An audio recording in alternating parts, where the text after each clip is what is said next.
Welcome again to the second night of Soapbox Science Sydney 2020. I'm Laura McCaughey and I'll be your host tonight. To start, I would like to acknowledge the Gadigal people of the Eora Nation upon whose ancestral lands UTS's City campus, from which we are streaming, now stands. I would also like to pay respect to the elders, both past and present, acknowledging them as the traditional custodians of knowledge for this land. I need to cover a few housekeeping items. If you have any questions during tonight's webinar, please type them into the Q&A box in your Zoom control panel and we'll ask our speaker these over the duration of their talk. You can ask questions anonymously, and if you like a question someone else has asked and you would like it answered, then please use the upvoting tool, which is the wee thumbs up symbol next to the question itself. This session will also be recorded, but will not be recording any video or audio input from the audience. If you have any concerns or questions over this, you can contact the Soapbox team via email at soapboxsciencesydney@gmail.com. You may be wondering what Soapbox Science is, or you may have come across it in its original pre-COVID format, which is researchers standing on soapboxes wearing lab coats in very busy public places like shopping centres or Circular Quay, where we had Sydney's first Soapbox Science event last year.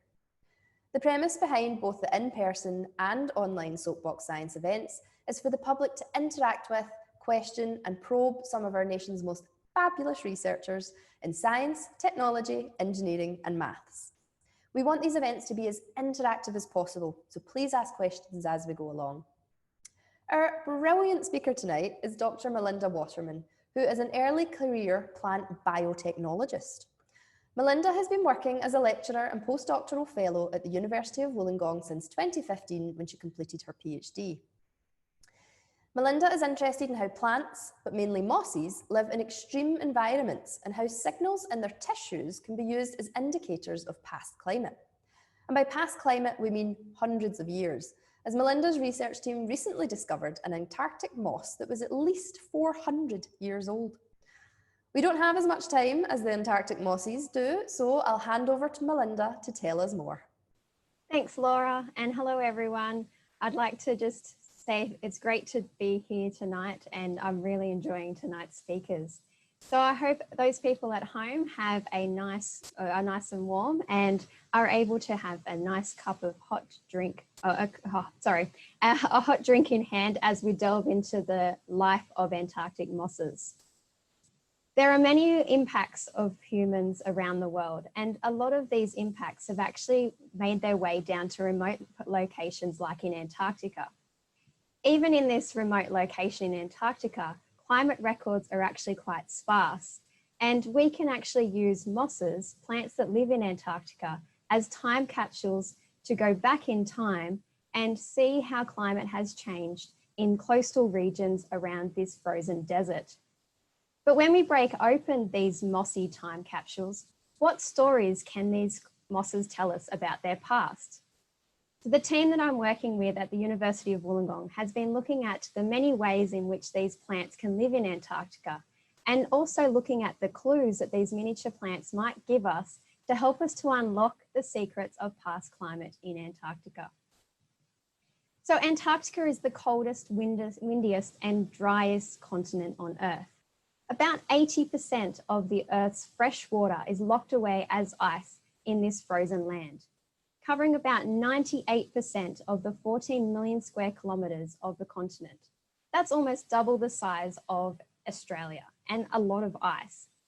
So if we start to imagine what it is like in Antarctica, we might picture a landscape that's inhospitable and covered with a landscape of blues and whites, and maybe some scattered penguins, whales, and seals perhaps. But in fact, there's a very small percentage, in about 1% or less, of ice-free land. These are regions of land where the snow and ice can melt over the summer months and allowing or exposing different types of organisms. In some of these regions, we can find miniature mountains of lush green carpets that are actually emerging from under the snow in these warmer months, a bit like this moss that you can see here. Within these carpets, we find bryophytes, plants that are known as mosses and liverworts. In amongst all these cushions that call these mosses home, there are lots of different types of organisms as well. So these are miniature plants and animals, very tiny organisms like this tardigrade, not to scale, of course. So these tardigrades are also known to be very resilient to extreme temperatures and in space. So all these organisms that I've talked about are actually the true residents of Antarctica. Imagine you were a moss shoot, generally only a few centimeters tall, and you were living on the harshest continent on Earth. You wouldn't be able to move whilst you battled against the extreme cold, extreme dry, winds of up to 200 kilometers per hour and below freezing temperatures. Mosses are plants that can survive frozen throughout the long winter months and then desiccate, rehydrate, freeze and thaw all through the summer. The important thing is they can be frozen for many months or even years and come back to life by absorbing the moisture that surrounds them, a bit like a sponge. During the short times when the mosses can thaw out during the day, they are also exposed to high levels of sunlight, including ultraviolet radiation. Yes, you can see that Antarctic mosses must fight against damaging environmental conditions to stay alive. And therefore, they're very important members of what we call the Bryophyte Club. So I've touched on a few of the mighty moss mechanisms that these plants need to have in order to live in such a harsh continent. And we'll talk a bit more about the other types of mechanisms later tonight. But if we wanted to go back in time, how far back in time can these mosses go? Well, some mosses in Antarctica are really old and grow very slowly. We know that they capture their environmental changes in their cells as they grow, and we can use these signals as clues as to how old they are and how fast they can grow. From this information, we have found that most of our mosses from Antarctica grow about 1 to 3 millimeters per year. That's millimeters, and range from 50 to 500 years old. I'll show you an example of a core of moss. So here is a core of moss that has lots of shoots adjacent to each other. And if we go down the layers from top to bottom, we're essentially going back in time. We can track lots of different clues in the cells through multiple different types of cores like this to track how these old growth mosses have been living over time. And we have shown that some of these mosses that are living in East Antarctica have actually been experiencing drier conditions now than they did 50 years ago. So as you can see, these Antarctic mosses are pretty cool, but before I go into the actual science of this, I'd like to answer some of the questions that you might have. Thanks, Mel. We do have a few questions coming up. One is, what conditions do mosses like to live in Antarctica? So that's a really good question, because we normally understand that mosses are growing in some not so harsh conditions in the rest of the world. They tend to like living at the base of trees where there's lots of moisture and there's a lot of shade, so they're not getting so hot. In Antarctica, they do actually like to live in more of a hydrated state, but it depends on the type of species of moss. Some mosses actually like to be completely inundated, and they're happy like that. So they really like it to be quite wet. So if there are drying conditions, those mosses aren't as happy anymore. Other species actually don't mind it being a little bit drier. And those species are the species that I prefer the most, because they're the ones that I can't really kill at all. So it's very perfect for me. And so those plants actually don't mind it being so dry and being in harsher environments. So it's usually a water limitation for these moss species. Another type of limitation is actually nutrients. So a lot of plants around the world need root nutrients in order to grow. And in Antarctica, it is exactly the same. So there are some areas on the continent where there is water, but not enough nutrients, so these mosses don't actually grow. But given the right combination, we might find mosses in those particularly ice-free regions. I think I might have to start growing moss in my house, because I kill it that I try to grow, so maybe I could keep a moss alive. You've talked about all these different types of moss. Could a moss from Antarctica survive in Australia? Or do we have different mosses that live in different regions of the world? Yes, so we do have lots of mosses that live in Antarctica that also live all around the world. So there's some global mosses that we call cosmopolitan mosses. And actually on my walk today, I did pick up some moss that was just outside. And so the moss that I have here is a species that's known to live in Antarctica as well as all around the world. And the other moss is also found in lots of locations, including Antarctica. Some species, however, are only endemic to Antarctica itself, so it can't be found elsewhere in the world, but they do have cousins in lots of other locations. So we might be able to use those sorts of species for comparison. How long have mosses been in Antarctica, and when did the other plants disappear? Oh, I don't know when the other plants did actually disappear, but there are fossil records of lots of Nothofagus trees, which is a species that's found in Australia and South America. But the mosses, we aren't actually sure how long the mosses have been living in Antarctica for. So we have a few projects where we're looking at the DNA, trying to track that through time to see how many thousands or millions of years, possibly, these plants could have been living in certain refugia around the continent. So areas where they might have been sheltered from lots of the other ice ages, for example. We do know some mosses have been found at the base or in the middle of some ice cores. And when they were given water, they did actually come back to life. And those were about 4,000 years old. So it's really interesting to see where these mosses might be living in Antarctica and whether they were living in different locations many thousands of years ago. So it is a very good question. We just don't know the answer at the moment. One of the questions we've got here is, what is the maximum time a moss can stay frozen and then come back to life? Because if you froze me, I'd die. We've actually been trying to work this out just more recently, because we've been using some samples, or we've just been trying to bring back some samples that were frozen at minus 20 degrees Celsius for about 40 years. So we tried to rescue these to see if they would come back to life. And generally it depends on what sort of conditions they were frozen under. So if the mosses were completely dried out before they were frozen, who knows how long they could survive. They could survive hundreds of years. They've basically stopped time and not even known, have frozen in time, and they haven't really been active at any moment. But if they've been frozen while wet, that's a different story. So that could be damaging a lot of the tissues or a lot of the structures inside of the cells. And this could, the ice as it's forming can burst those cells, and therefore the plants are less likely to come back to life. So it's a very interesting question, and I'd be very interested to know as well, but it generally depends on what conditions they were like at the time they were frozen. And you've talked about different temperatures there. What temperature is Antarctica? Like, what temperature are these mosses staying frozen at?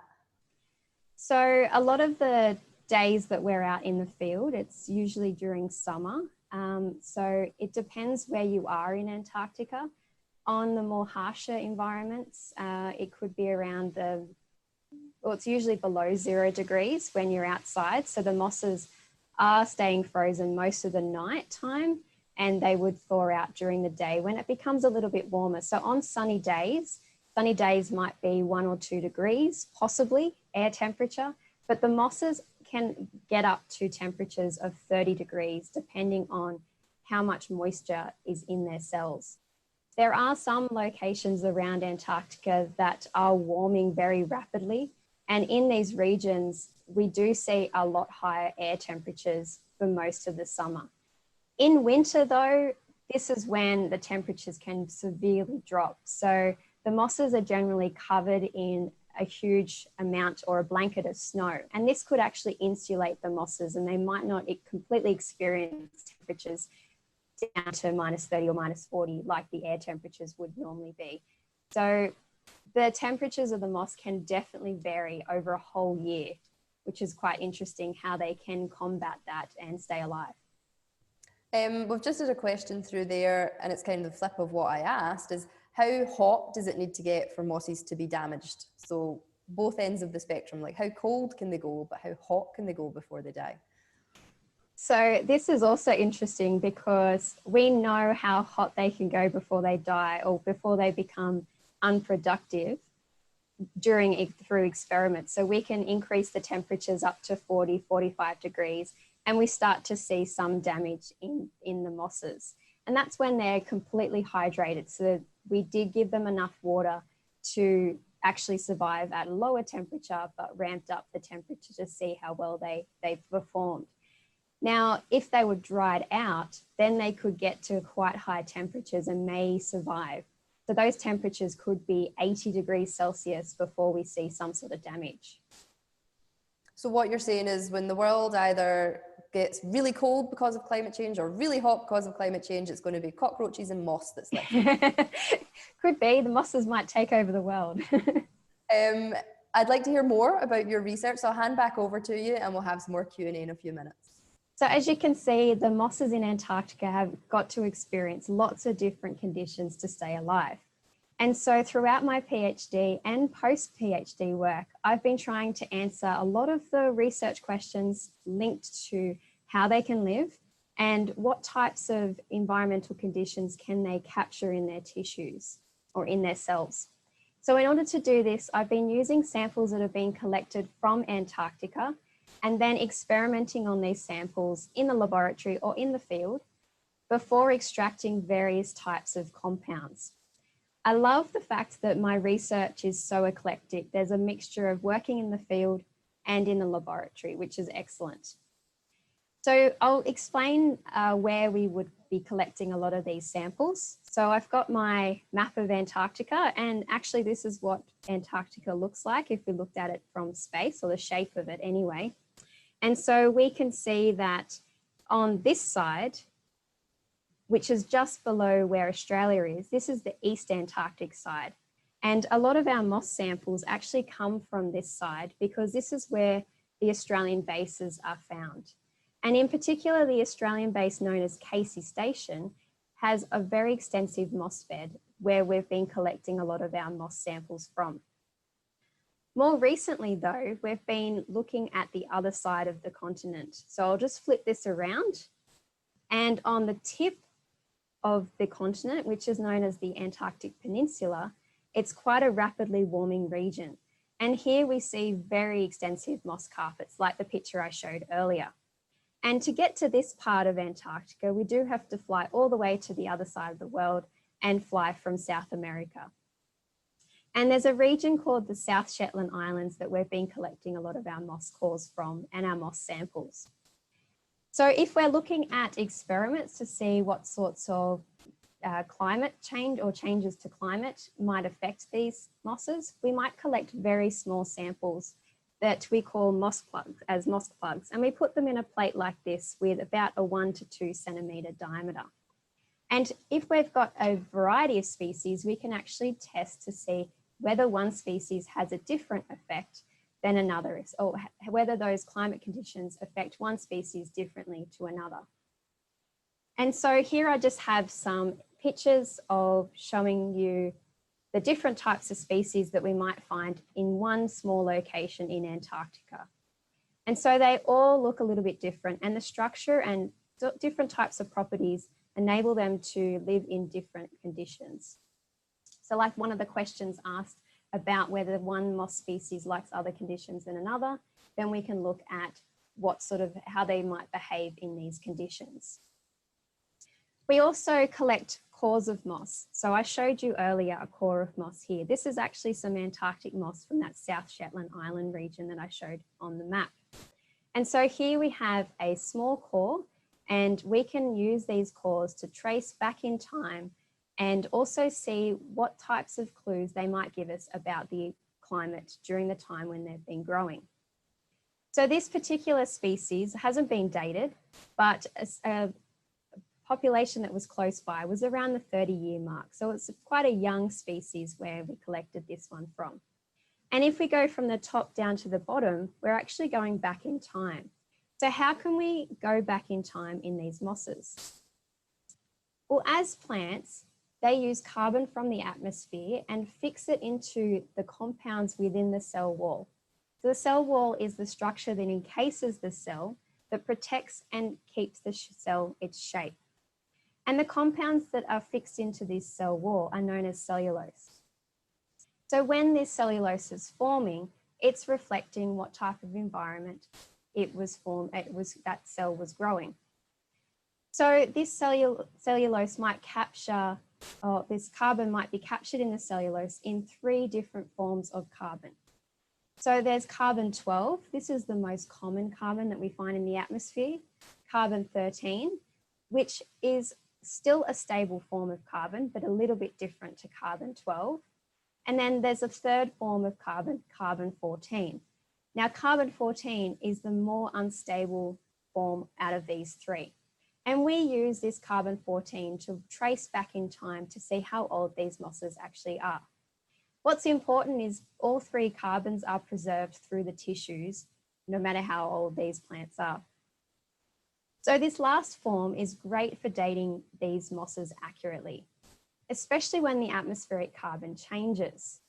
Now, in most recent years, in the 1960s and 70s, the introduction of carbon-14 in the atmosphere due to bomb testing, nuclear bomb testing, actually is reflected in the moss tissue. So I'll just show you a graph here. We've got a fluctuation in the carbon-14 signal. As we go back in time, we can see that the change in carbon-14 has occurred in the 1960s and 70s, and this is due to the nuclear bomb testing. If we look at the other side of the story, we can see that this exact signature is shown in the tissue of the moss. And so we have this big peak here as well, which gives us some very accurate dates for these mosses. And if we go further back in time before the 1900s, there's a slight fluctuation in this signal that's caused by burning fossil fuels. And so this allows us to date these mosses very accurately. We can use the other form of carbon, carbon-13, to give us an idea as to what the water environment was like for these mosses. So in particular, when the mosses are wet, there's a thin layer of water that surrounds them. And this can change how much carbon dioxide can come into the cells and be fixed in that cellulose, in the cell walls. When the mosses are wet, there generally is a lot more carbon-13 that's been fixed in the cells, which is more than what would normally be fixed if the moss was actually dry. And looking at the change in this carbon-13 over time can allow us to work out what sort of water environment this moss was experiencing at different times of its life. And so using lots of moss cores like this one has enabled us to look back in time and see how the water environment has been changing in that East Antarctic side where Casey Station is. So on this side here, we know that the mosses there are experiencing much drier conditions now than they were 50 years ago. So this was quite unexpected for an area that was thought to not be changing at all. And this drying is likely due to changes in wind speeds that are occurring around Antarctica. And these wind speeds are becoming more intense, probably due to the breakdown of the very important ozone layer above the Earth.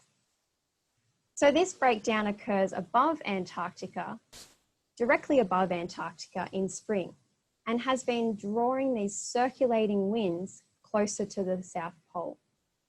So we can see that these old growth mossy forests are telling us that they've been drying out and we're not sure how their future is looking, which is unfortunately quite scary. So we need to continue monitoring these precious life forms in this current climate, and hopefully we can act on climate change fast. So I'll stop there and I'm happy to answer any questions that the audience might have. Thanks, Mel. We've got some questions about what Antarctica is like. So how many times have you been and how did you feel the first time you saw it? And also I want to know, did you see a narwhal? Because whenever I think of Antarctica, I think of narwhals.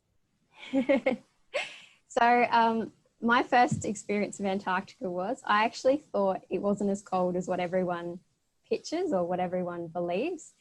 So I really like the snow, and if you've been to the snow, then you'll be fine in Antarctica. In saying that, we usually go down to Antarctica when it's the warmest months of the year. So we go down when it is summer. And most of the time that I've been down, it's during January, which is the warmest month of the year. And so I've been down about 5 times now. So I'm very lucky. The first time I went down, I thought that might have been the only time. And so when I stepped off the plane, I was all geared up, had my beanie, gloves, everything on. It was a little bit chilly, but it was a very nice day. Now, if it's quite windy, the wind chill can make it really cold. So most of the time, the air temperature's around probably -1, -2 at the middle of the day. But if it is quite windy, it can get down to -20 or even colder in these warmer months. So we do need to be sure that we're wearing the right gear. So even though it could be quite warm when we're outside, we need to be prepared just in case the weather might change, because who knows, it could be sunny 1 hour and then it could be very, very windy and blizzarding the next. So we have to be very, very, very prepared. And no, I didn't see any narwhals. The weather down there sounds just like Scotland on a summer day. You have to be prepared, and it could be 20 degrees or it could be -20. How do you get down to Antarctica? And then how long do you stay when you get there? So this really depends. So a lot of the programs around the world, there's Antarctic programs that facilitate the logistics for scientists to actually go down to Antarctica. And so the Australian bases are facilitated by the Australian Antarctic Division. But when I went down the first time, I went through South America, through Chile. So when I went through Chile, I went through their Antarctic program. And lucky for me, going down, I was able to get on board a commercial flight. So leaving from Punta Arenas down to that tip of Antarctica, there only took 2 hours. But it was mainly a situation of hurry up and wait, because we had to wait for a perfect weather window in order to make our way down to Antarctica. On the way back, it was probably less lucky for me, because I was on a ship and crossing the very notorious Drake's Passage between Antarctica and South America is not the nicest thing to do. When I'm in Antarctica, and a lot of scientists, it really depends on the space at the base that we would be staying at. So a lot of the stations could house about 50 to maybe up to 1,000 scientists. The largest station is the American McMurdo station, and it holds about 1,000 scientists or 1,000 people. The smaller bases might have about 50 to 100, and therefore it could be limited to how long you could stay there. So some people might be down there for 2 weeks or a month or 2 months. It really depends on space and support. That's really interesting. You'll need to look out for narwhals the next time you go, though. Are there microorganisms like bacteria or viruses in the mosses that you find? Because they can survive being frozen as well. They most certainly can. So we do find a lot of bacteria, so cyanobacteria, that can also photosynthesize, so they're quite green, and they can be found all along the moss tissue as well. And we most likely have viruses. Obviously, I wouldn't be able to see them, but these reasons of all these different types of microorganisms is one of the ways we have to be very careful with how we bring back samples from Antarctica to Australia. So we need to go through a whole series of biosecurity measures so we don't introduce anything unusual or risky into the Australian environment. So we are aware of viruses, also fungi. So there can be a lot of fungi throughout the tissues of mosses, but these plants have some ability to fight back against some of the fungi that's there, and the fungi can take over when the mosses start to die. So there are lots of different types of microorganisms, and we do have to be quite careful with biosecurity with our samples coming back to Australia, but also with our gear that we're wearing. So if we've got boots or jackets that have been out into the field, we need to make sure we clean those and make sure they're sterile before they come back into the country. Yeah, when I went camping in New Zealand, I had to clean my tent and my boots before coming back in. In terms of time, I'll hand back over to you to tell us a wee bit more, and then we'll wrap up with our Q&A at the end. What we do in the rest of the world actually affects what happens in Antarctica. So one thing that brings this home is the depletion or the breakdown of this ozone layer above Antarctica. So you might have heard about the ozone hole. Well, in fact, this is actually where the ozone layer, a layer that surrounds the Earth, which would be protecting us from harmful UV rays, is broken down above Antarctica. And this happens in spring.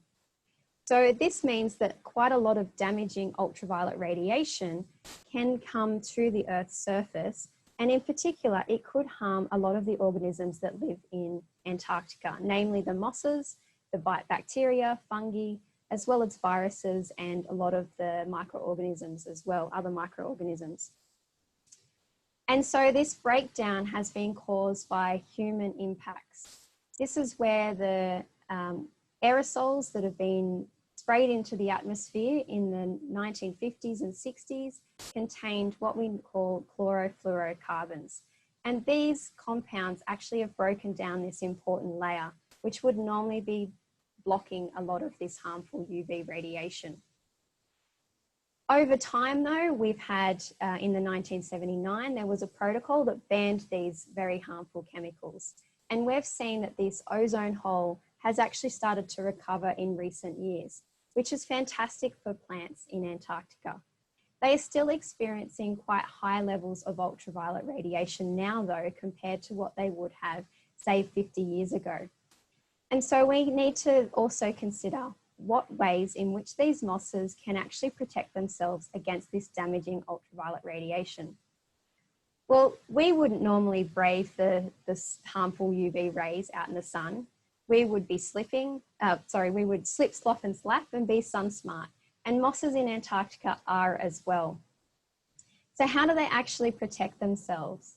Well, just as we apply sunscreens to block out harmful UV rays, Antarctic mosses produce and store sunscreen-like compounds to protect themselves.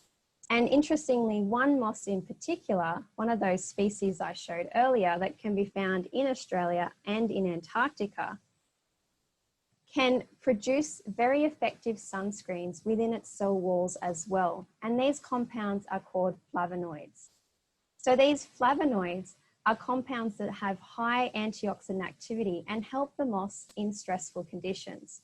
These compounds are very similar to compounds that you might find in lots of coloured fruits.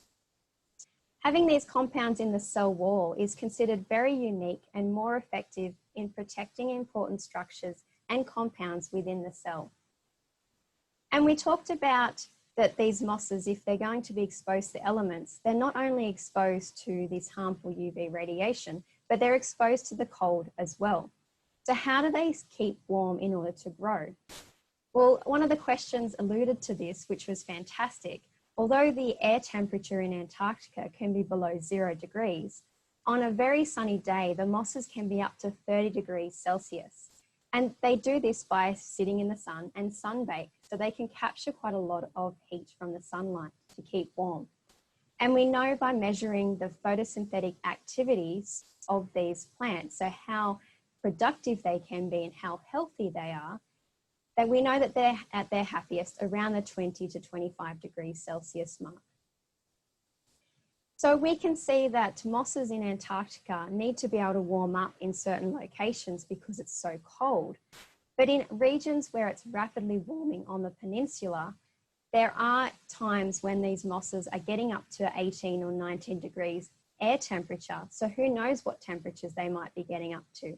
They could be getting to that 40-degree mark that we talked to before and might be being damaged. So in these regions, this is where it's being affected by global warming. So if we can reduce the impact of a warming Earth by acting on climate change, this will be really good for the rest of the world, but also Antarctic organisms. So think about the next time you might turn on the electricity or drive to work or eat a meat meal during the week. in what ways in which you could actually reduce the impacts of this global warming and climate change.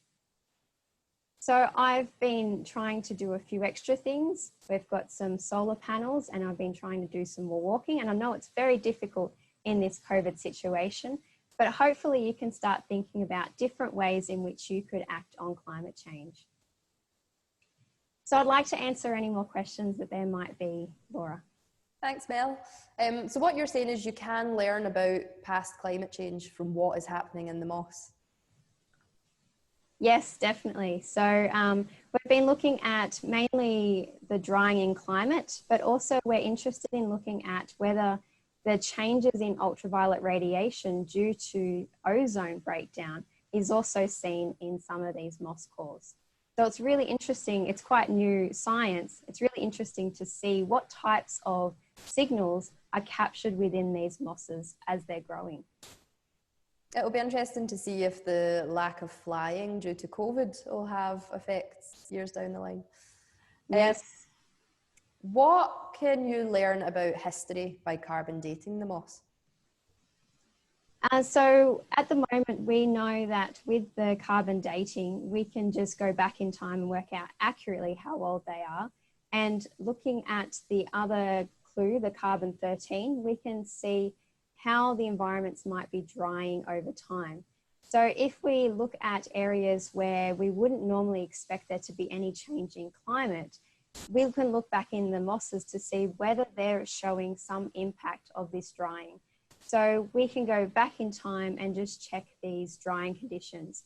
And what we've found is some areas where it's really obvious that these mosses are stressing out because there could be lots of changes. We don't have those climate records to match why this might be the case. So having these living moss cores can actually be one step towards understanding what's happening in the local environment. Unpreferable conditions, how tall or how vast can moss grow in Antarctica? So the moss cushion that I showed earlier in this picture here actually has moss depth of at least 25 centimeters. And that's the longest or tallest moss core that we've actually collected. And this is living moss cores. So the base to the top is one continuous shoot. And so that was actually collected from the outside of this moss carpet. From right in the middle where I couldn't quite get to because it was on a very steep incline, it could be a lot taller than that. There are many other studies that have been looking at the compression, so the moss cores that have actually compressed over time to produce what's known as peat. And these could be very, very long. So they could be up to meters in height. But these are generally different mixtures of species throughout and not continuous moss cores or moss shoots. So we know that the moss shoots in the South Shetland Islands near the peninsula can be up to, or even more, 25 centimeters in height. On the continent though, where Casey Station is just below Australia, with the longest moss core that we've collected is around the 13 centimeter mark. So we know that the mosses in East Antarctica grow a lot slower than on the peninsula, and this is probably why they don't grow as tall.